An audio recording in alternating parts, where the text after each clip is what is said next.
J'aurais pu appeler ça « Lettre morte à mon frère décédé », mais je voulais pas justement que ça reste lettre morte. Alors j'ai eu envie d'écrire à mon frère un peu comme pour l'accompagner. J'ai pensé aussi que de mourir comme ça dans son sommeil, c'est tout un événement pour lui et pour moi, et j'ai eu envie de l'accompagner.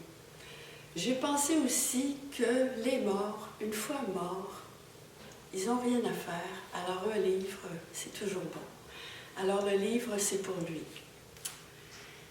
Et bien sûr que ça m'a posé la question de la mort en général, mais la mort dans l'écriture, jusqu'où peut-on l'approcher?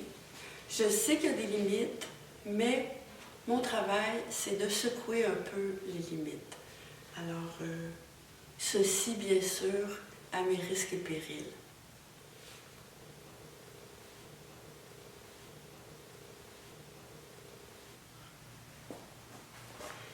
Bien, j'ai aimé mon père et vice-versa, il m'a aimé.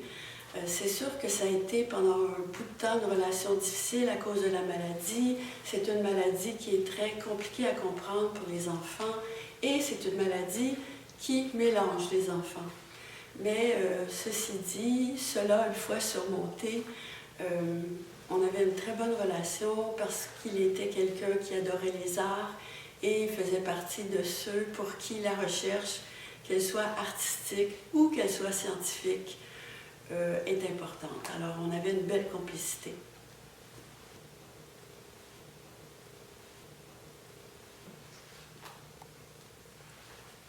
J'aime bien qu'un titre ne soit pas complètement couché sur le texte. J'aime que le titre ne soit pas un emballage.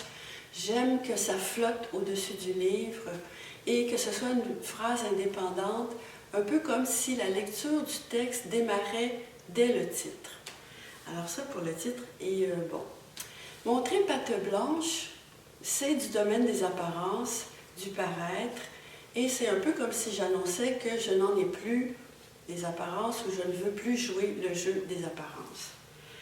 Et montrer patte blanche, c'est en quelque sorte s'annoncer comme inoffensif. Alors voilà que, contre toute attente, je ne suis pas inoffensive.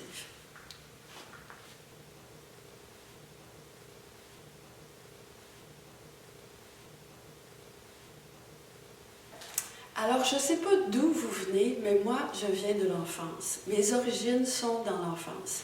J'imagine qu'on vient tous un peu de son enfance. Et j'en ai gardé quelques manières.